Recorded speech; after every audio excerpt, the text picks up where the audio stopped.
কয়েক সেকেন্ডের জন্য রক্ষা পেল শতাধিক মানুষ।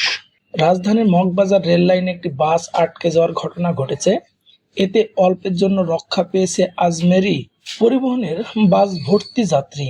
শুক্রবার 18 এপ্রিল রাত 11:44 দিকে সামাজিক যোগাযোগ মাধ্যম ফেসবুকে তৌকির আহমেদ নামের একজনের শেয়ার করা একটি ভিডিওতে এই চিত্র দেখা যায়। ভিডিওতে দেখা যায় এফডিসি হাতিরঝিল ক্রসিং থেকে মগবাজারের দিকে যাচ্ছিল আজমেরি পরিবহনের একটি বাস। বাসটি রেল লাইনে উঠতেই হঠাৎ সেটি আটকে পড়ে। চালক কিছু সময় চেষ্টা করেও সেটি সামনে বা পিছনে নিতে পারেনি। এ সময় ঢাকা স্টেশন থেকে উত্তরবঙ্গগামী একটি ট্রেন আসতে থাকে। এ সময় বাঁশিতে ফু দিয়ে সবাইকে সতর্ক করার চেষ্টা করছিলেন গেট কিপার।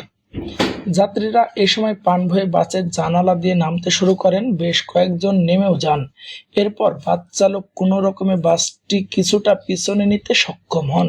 এতে প্রাণে বাঁচে অনেক যাত্রী।